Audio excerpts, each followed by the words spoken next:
이번 시간에는 리액트하고 이 코틀린 스프링 부트 그리고 MySQL을 통해서 간단한 투두리스트를 같이 개발해 보겠습니다. 먼저 이번 시간에 우리가 개발해 볼 투두리스트부터 볼게요.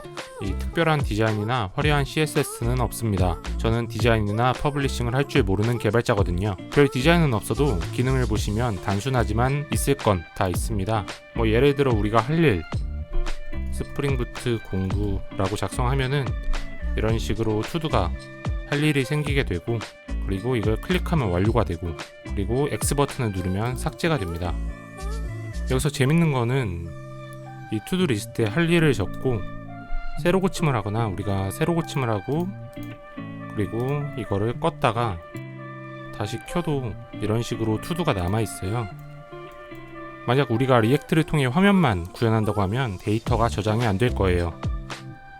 브라우저를 껐다 키면 없어지고 새로 고침을 하면 없어지겠죠. 하지만 우리가 개발할 투두리스트는 이 스프링 부트라는 걸 통해서 백엔드까지 연결시키기 때문에 우리의 할 일 목록을 MySQL 데이터베이스에 저장시킬 수 있습니다. 방금 말씀드린 것처럼 이렇게 아무런 디자인이 없지만 동작하는 화면을 리액트로 개발하고 이 백엔드인 스프링을 통해서 데이터베이스에 저장시켜 볼 건데요.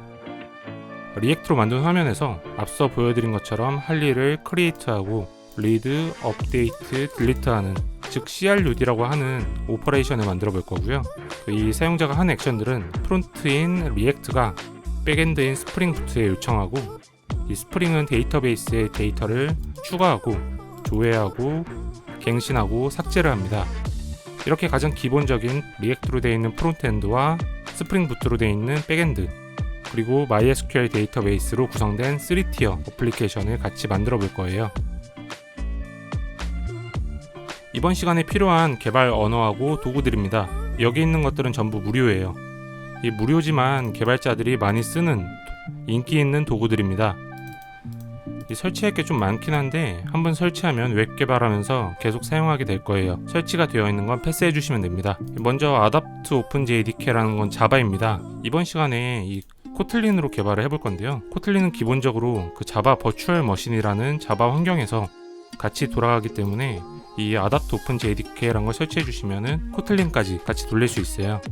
설치는 인터넷에 Adapt OpenJDK라고 검색하시면은 이런 식으로 사이트를 들어가서 다운받을 수 있고요. 8버전이나 11버전이나 상관없는데 저는 11버전에 이 핫스팟으로 해가지고 다운받아서 사용하고 있습니다. 다음으로 인텔리제이인데요. 인텔리제이는 자바나 코틀린 개발에서 거의 표준으로 사용되는 개발 툴입니다. 보통 회사에서는 돈 내고 사용하는 유료 버전인 얼티메이트 버전을 사용하는데 이게 개인적으로 사용하긴 비싸니까 우리는 커뮤니티 에디션, 즉 CE 버전으로 해볼 거예요. 물론 형편이 넉넉하신 분들은 얼티메이트 사서 하셔도 되는데 이 무료 버전인 커뮤니티 에디션 사용해도 스프링 부트를 개발하는데 문제가 될 건 없습니다. 이것도 마찬가지로 구글에 인텔리제이라고 검색하시면 이런 식으로 다운받을 수 있고요. 이 왼쪽에 있는 건 아까 말씀드렸던 유료 버전인 얼티메이트, 그리고 저는 커뮤니티를 받아가지고 사용을 하고 있습니다. 다음으로 Node.js는 리액트 개발할 때 필수적으로 설치하는 런타임 환경입니다. 마찬가지로 이것도 인터넷에 Node.js를 검색하신 다음에 이 왼쪽에 있는 LTS 버전을 다운받으시면은 안정적이고 개발하는데 문제가 없을 거예요. 그래서 왼쪽 이걸 눌러가지고 다운받아 주시면 됩니다. 다음으로는 비주얼 스튜디오 코드인데 이 툴은 리액트 개발할 때 굉장히 편합니다. 이 인텔리제이를 만든 회사에서 그 웹스톰이라는 좋은 툴도 만들었긴 한데 그건 유료라서, 그러니까 무료인 비주얼 스튜디오 코드를 다운받아서 사용하시면 됩니다. 마찬가지로 인터넷에 검색하시면 바로 나오니까요. 그래서 다운받아 주시면 되고요. 자, 그 다음으로 포스트맨. 우리가 스프링을 호출하고 통신하는 API라는 걸 만들어 볼 건데요. 그 스프링 API를 편하게 호출하고 테스트할 때 사용할 수 있는 툴입니다. 이것도 마찬가지로 검색창에 포스트맨 검색하신 다음에 이쪽에서 다운받아 주시면 되는데 포스트맨은 다운로드라고 검색해야 나오나 보네요. 네, 이쪽에서 다운받아 주시면 됩니다. 다음으로 MySQL인데 이건 데이터베이스예요. 이 MySQL 데이터베이스는 제가 도커를 설치하는 방법이랑 도커로 MySQL을 컨테이너로 쉽게 띄우는 방법을 그걸 따로 영상으로 만들어 놨어요. 그걸 참고해서 DB를 띄우시거나 MySQL을 직접 컴퓨터에 설치하시는 방법도 있는데, 이쪽 MySQL 홈페이지 들어가신 다음에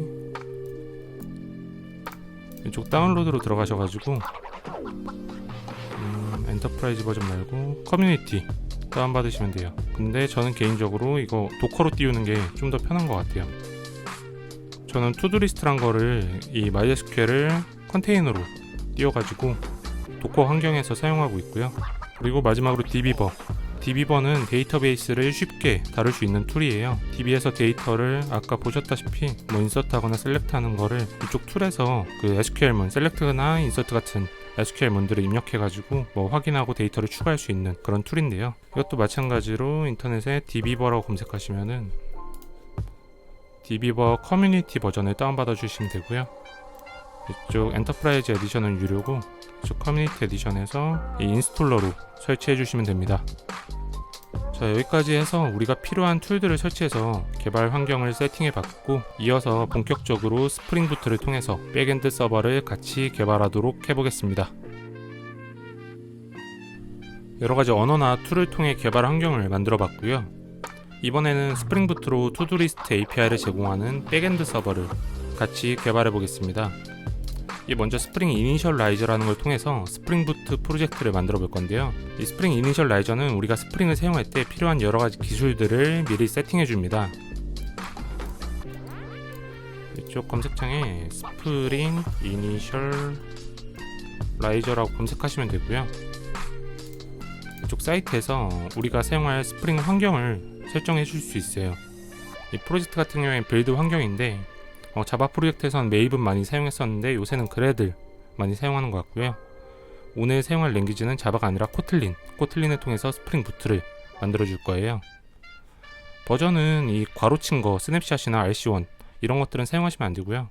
변경이 자주 발생한다고 해가지고 그러니까 우리가 개발할 때 문제가 생길 수 있어가지고 이 괄호가 없는 거를 사용해 주시는 게 좋아요. 그래서 괄호가 없는 것 중에 가장 최신 버전인 2.4.5 버전을 사용할 거고요. 이 그룹 같은 경우에는 보통 사이트 도메인을 거꾸로 뒤집어서 만듭니다. 저 같은 경우에는 얼수.com이라는 도메인을 제가 갖고 있는데요. 이거를 뒤집어서 앞에 com.얼수라고 보통 적어주시면 되고요. 여러분이 도메인을 가지고 계시다면은 이런 식으로 여러분들의 도메인을 적어주시고, 없으시다면 뭐 com.todolist 이렇게 적어주셔도 상관없습니다. 자, 아티팩트 같은 경우에는 이 아티팩트하고 네임은 보통 같이 따라가는데 여러분들이 할 프로젝트명을 지어주시면 됩니다. 이번 시간에 할 프로젝트명은 투두리스트고, 이런 식으로 아티팩트를 적어주시면 네임도 자동으로 바뀌고 이 패키지 네임도 자동으로 바뀝니다. 그래서 보통 사이트를 todoList.얼수.com 이런 식으로 짓는다고 하면은 이 패키지 네임은 거꾸로 가는 거죠. com.얼수.todoList. 그리고 이 디스크립션 같은 경우에는 여러분들이 할 투두리스트가 무엇을 하는지, 저는 투두리스트 유튜브라고 적어줄게요. 이건 아무나 지어주시면 되고요. 더 내려가시면 패키징은 그러니까 자르로 그냥 냅두시면 되고, 이 자바 버전은 저 같은 경우에는 아까 Adapt OpenJDK라는 걸 11 버전을 다운받았는데, 만약에 8 버전이 설치가 되어 있으시다면 8 버전을 선택해 주시면 됩니다. 자, 이 디펜던시를 선택해 주셔야 되는데요. 이 디펜던시는 스프링에서 사용하는 여러 가지 기술들을 미리 세팅할 수 있는 것들이에요. 그러니까 뭐 라이브러리라고 생각하시면 되고요. 자, 여러 가지 디펜던시가 있는데, 먼저 스프링 웹이란 게 필요하고요. 이거는 저희가 API라는 걸 만들 때 그 약간 RESTful API라고 부르는 걸 만들 건데요. 그걸 사용할 때 저희가 뭐 컨트롤러나 서비스, 리파지토리 그런 것들을 사용하는 이 스프링 MVC가 들어있고요. 그래서 저희가 스프링 개발할 때 기본적으로 스프링 웹은 선택해 주셔야 사용이 가능할 거고, 그리고 스프링 데이터 JPA 이거랑 MySQL 드라이버 이렇게 선택해 주시면은 이 스프링 데이터 JPA랑 MySQL 드라이버를 선택하시면은 우리가 MySQL에 연결해 가지고 스프링이 데이터를 추가하거나 삭제하거나 그런 데이터들을 조작할 수 있게 됩니다. 이 정도면 됐고, 여기 있는 제네레이트를 클릭합니다. 이런 압축 파일이 받아지는데, 들어가신 다음에 여러분들의 편한 폴더에 풀어주세요.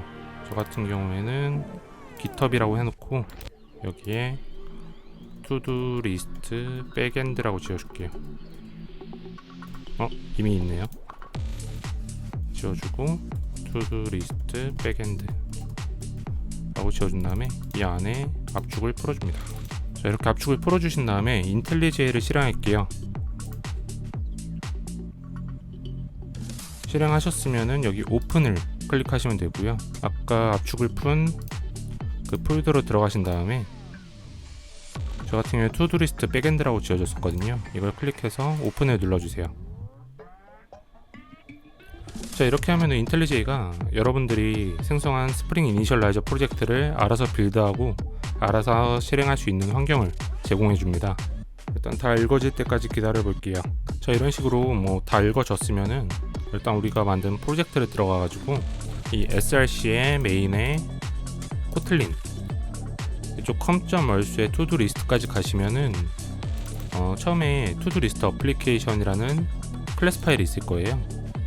이 클래스 파일에 있는 메인 함수를 실행하면 스프링 부트 프로젝트가 실행이 되고요. 아마 이 버튼을 누르면 에러가 날 텐데 일단 실행해 볼게요. 여기서 run 눌러주시면 되고요.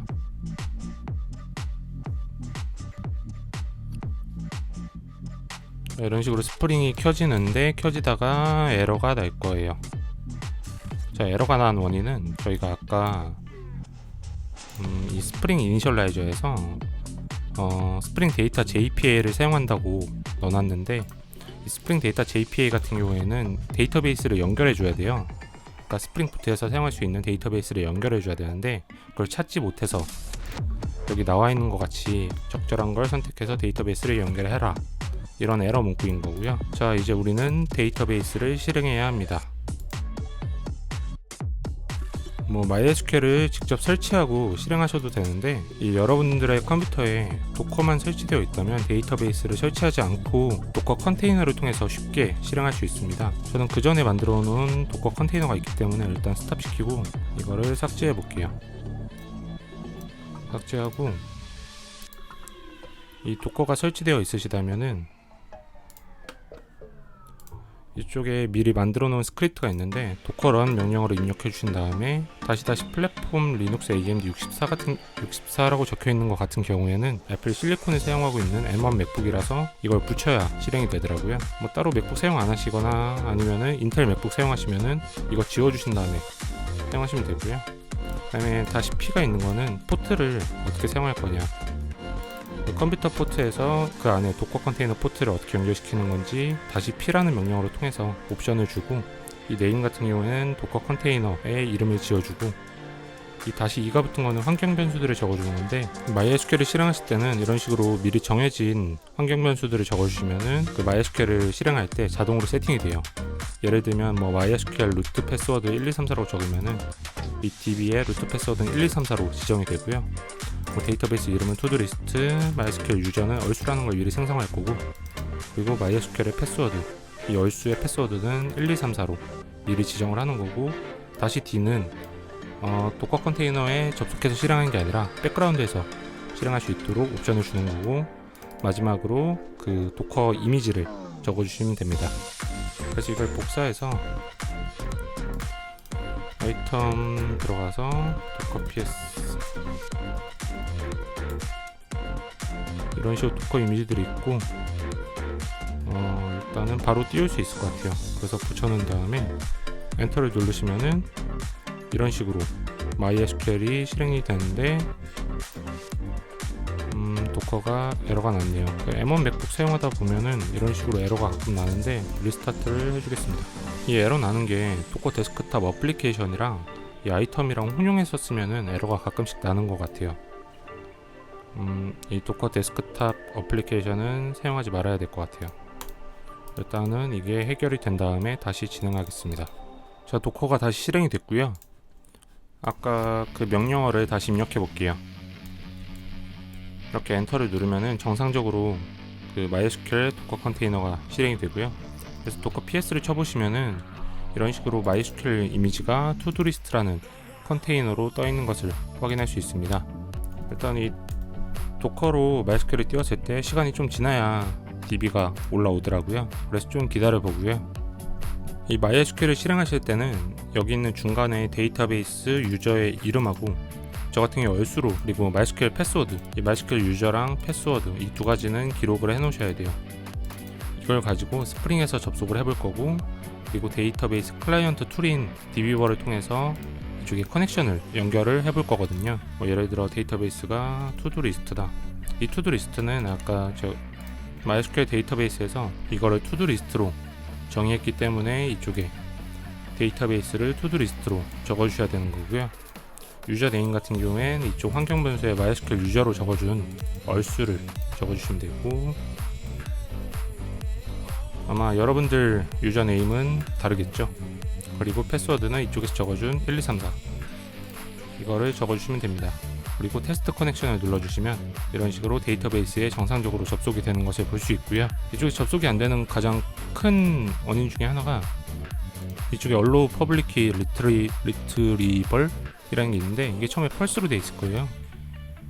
이런 식으로 돼 있는데, 이게 만약에 실행이 안 되면 이걸 true로 바꿔주세요. 여기를 이게 왜 바뀌었지? 그래서 아까 그 옵션을 true로 바꿔주시면 되고요. 네, allow public key retrieval 이 옵션을 true로 바꿔주시면 정상적으로 실행이 될 거예요. 그렇게 해서 이런 식으로 데이터베이스를 접속해봤고요. 이제 스프링에서 MySQL을 연동할 수 있습니다. 자, 데이터베이스를 띄워봤고요. 이제 우리는 스프링에서 데이터베이스를 연결해 볼 수 있습니다. 이 스프링 설정을 해볼 건데요. 이 application.yaml 이라는 파일로 세팅을 해볼 거예요. 다시 IntelliJ로 돌아오신 다음에 이쪽 src의 메인에 resources라는 곳에 들어가면은 application.properties라는 파일이 있습니다. 이 파일은 우리가 만든 프로젝트가 있는데, 이 투두리스트 프로젝트가 있다고 가정을 하면은 이쪽에서 사용되는 데이터베이스나 로그 레벨, 그리고 모니터링, 여러 오픈소스 연결해주는 파일이에요. 즉 세팅을 해주는 파일이고요. 기본적으로 생성되는 application.properties 파일보다는 이 YAML이라는 데이터 양식을 가진 파일이 더 효율적이고 많이 사용하고 있어서 우리는 스프링이 읽을 수 있는 application.yaml 파일을 만들어 줄 거예요. 리소스 폴더에서 new를 선택해 주시고 파일을 선택해 가지고 application.yml 파일을 만들어 주시면 되고요.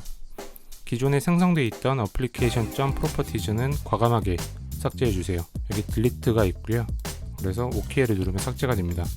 이 application.yaml 세팅은 제가 기존에 만들어 놓은 이 구문을 붙여 넣어 가지고 설정을 해줄게요. 먼저 이 YAML 파일은 사람이 보기 쉽게 만들었다고 합니다. 보통 쿠버네티스 같은 걸 사용할 때 설정 파일에서 사용하거나 그 IAC라는 걸 통해서 인프라스트럭처를 만들 때 설정 파일들에서 많이 사용되곤 하는데요. 우리는 스프링에서도 이러한 YAML로 되어 있는 파일을 통해서 이 스프링 관련 설정들을 쉽게 작성해 볼 수 있습니다. 세팅한 내용을 보면 이 스프링에서 데이터 소스를 통해 이 데이터베이스의 주소, 그리고 데이터베이스의 이름, 그리고 유저 이름, 비밀번호, 드라이버 명 같은 거를 설정해 줄 수 있고요. 이렇게 하면 데이터베이스가 연결되는 이런 정보가 등록이 됩니다. 우리는 아까 그 디펜던시에서 이 스프링 데이터 JPA라는 걸 연결해 줬기 때문에 이 아래 JPA 관련 설정을 이런 식으로 적어주는 거고요. 이 JPA라는 친구는 우리가 쿼리문을 작성하는 게 아니라 코틀린이나 자바 메소드를 통해서 데이터베이스를 다룰 수 있게 해주는 좋은 기술입니다. 간단하게 설명드리면 이 DDL 오토라는 것은 스프링 서버를 실행할 때 우리의 데이터베이스 스키마를 자동으로 생성하거나 업데이트 해줄 수 있게 해주는데요. 예를 들어 우리가 그 엔터티라는 곳에 테이블 명이나 컬럼을 적어주면 이 create라고 적어주면은 그거를 데이터베이스의 스키마로 자동으로 생성되게 해주고요. 그리고 업데이트라고 적어주면은 변경된 것만 생성되게 해주고 논으로 적어주면은 생성을 안 하게 한다든지 이런 옵션들을 부여할 수 있고요. create로 적어놓고 이 데이터베이스 같은 경우에는 우리가 사용할 데이터베이스 MySQL로 적었는데, 예를 들어 PostgreSQL을 사용한다면 여기다 PostgreSQL을 적어주셔야 되고요. 그리고 데이터베이스 플랫폼은 JPA가 어떤 데이터베이스의 어떤 버전으로 번역해줄지 정하는 겁니다. 예를 들어 방금 말씀드린 PostgreSQL을 사용한다면 이게 문법이 좀 다를 거예요. Postgre의 어떤 버전을 사용하는지 이쪽에 적어주셔야 하고요. 이런 다이얼렉트를 방언으로도 번역한다고 해요. 사툴인데 JPA가 자바나 코틀린 메소드를 사용했을 때 어떤 데이터베이스 SQL 문으로 번역을 해줘야 되는지 그런 걸 정의해 주신다고 보면 되고요. 여기 있는 아래에 있는 Show SQL 같은 경우에는 JPA가 실행될 때 이 콘솔 창에 실행된 쿼리문을 보여줄지 설정하는 거고요. 이 포맷 SQL은 쿼리를 좀 더 이쁘게 보여주는 거고, use SQL 코멘트 같은 경우에는 그 SQL 문장 위에 뭐 조그맣게 어떤 액션인지 주석을 달아줍니다. 이따가 보실 수 있을 것 같고요. 자, 이제 우리는 스프링을 통한 투두 리스트 개발을 시작할 수 있게 됐습니다.